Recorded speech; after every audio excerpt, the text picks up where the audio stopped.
Hi guys, hope you're all doing well. Today we are talking about Battlefield 6 and the hype and potential for the new title in the franchise. And before we go any further into the video, I just wanted to say that there's no new information or anything. The last thing we heard was about a month ago on the EA investors call, and then the announcement with Criterion and DICE LA working on the game. So there's nothing new to report. I've seen a few fake ARGs and troll accounts, people pretending that they know things, but officially there hasn't been anything new since that last update. So if you're looking for that, you're not going to get it in this video because there just isn't anything else to say at the moment. But what there is to say is that more than ever before, as someone who lives and breathes on the gaming internet myself, I spend far too much time because of my job on gaming forums, doing research, just generally getting a vibe, feel for things. More than ever before, there is so much hype for the potential of what the next Battlefield game could be. And there's a few reasons for this, and I thought that it would be quite interesting to discuss them in this video. So first things first, we were discussing this the other day when we were playing Warzone. If you're a fan of multiplayer first-person shooters, really, there isn't that much available right now. And in terms of what's coming up this year that's already been announced, well, there's basically nothing, right? Until the next Call of Duty, which let's guess will be October, November, and of course Battlefield 6. As far as I know, there aren't any other big brand new multiplayer first-person shooters or battle royales being released in that time frame. A lot of people didn't get on board with Black Ops Cold War, so they stopped playing it or never bought it in the first place. Modern Warfare has stopped being supported. Battlefield 5, development on that stopped. Rainbow Six Siege just had a few updates every now and again. Apex, of course, is kind of ticking along. Halo Infinite, that's supposed to release at the end of this year apparently. Hell Let Loose, yeah, if you're into historic games, that's been ticking over as well. But in terms of modern shooters, well, there hasn't been anything new and nothing's been announced. So really, the next two big shooters are the new COD game and Battlefield 6. Now Warzone is in this equation too. Warzone has been regularly updated with live events, a couple of small changes to the map, but overall I would say that the changes so far since it released last March, it's been out for over a year now, a lot of people have been quite underwhelmed with what they've delivered. They introduced the stadium opening, that was cool. The underground system, which was fun for a couple of weeks, but then no one used it. New guns, new operators, and more recently the ship crashing into the land and the zombies beginning to move across the map in their epic bar crawl of Verdansk.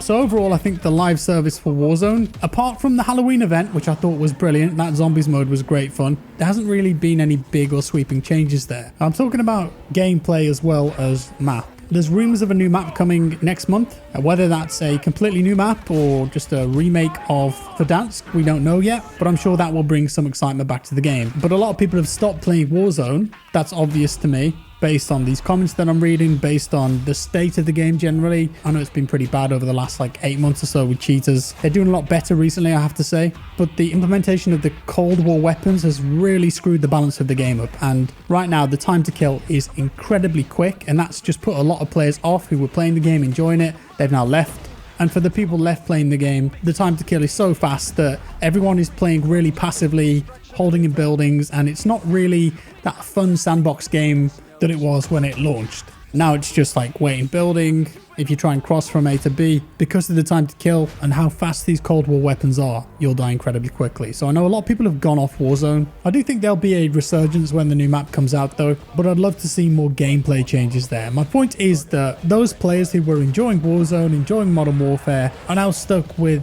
nothing much else at the moment. And what do they have to look forward to? Well, according to some articles that I read yesterday on Dexerto, Modern Warzone, and Games Radar, the rumors are that this year's Call of Duty is Call of Duty World War II Vanguard, developed by Sledgehammer Games. So it's said to be a continuation of what they did with their World War II game a couple of years ago. And there's been a bit of a mixed reaction to that already. If it's true, we don't know if it's true. You should always take these kind of things with a pinch of salt. But if it is another World War II game, when the COD fan base has spent the last year enjoying Modern Warfare and Warzone and really getting used to that modern weaponry and setting and attachments and all that customization, perhaps it wouldn't be such a good idea to release another World War II game? Can they play that nostalgia card again and get away with it? But in my opinion, it all comes down to the gameplay. If this is real, what kind of Call of Duty game will it be? Will it be your typical arcade shooter like Black Ops was? And yeah, didn't go down so well. Or will they actually try and push the envelope a bit, experiment like they did with Modern Warfare, do bigger game modes, expand and develop on what they had with Ground War, more interesting gameplay mechanics, that kind of thing. So to me, it's more about what is the gameplay rather than what the setting is.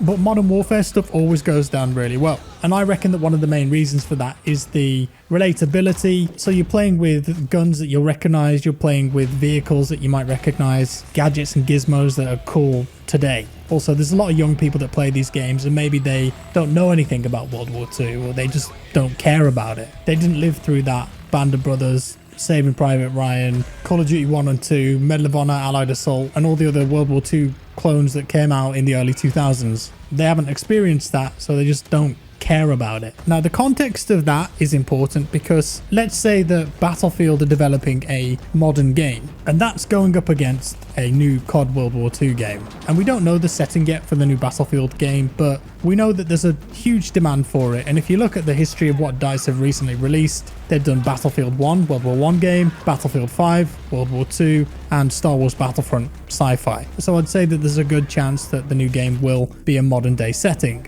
And that could be very appealing if it sets the right tone and offers some interesting gameplay opportunities, especially if there's no major Modern Warfare type game as competition towards the end of this year.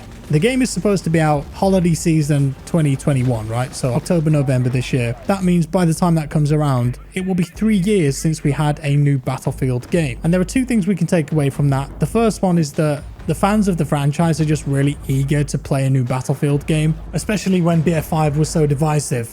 And the second thing is, because of that time gap, we can assume that DICE have been working on this game for at least 3 to 4 years, and they've got Criterion and DICE LA helping them on it. So a lot of fans just have this faith that because of the time period spent between the games, this one will be the one that launches in a good state with fun gameplay and a solid regular plan for live service, which is so important in today's gaming industry. It seems that EA are putting everything into this game. They delayed Need for Speed because of it. They've got DICE LA working on the game when previously we thought that DICE LA were going to start doing their own thing under the arms of Vince Zampella, but apparently not. Laura Miele, who is the Chief Studios Officer at EA, said that this game is a love letter to the fans. So there's a lot of effort going into this and a lot of confidence behind it. Even though we know nothing about the game, the way that EA have been talking about this product has got a lot of people hyped. But you have to remember, at the moment, that's all it is. It is just hype. And it is really easy to get lost in that. But that's the reason I'm making this video. If you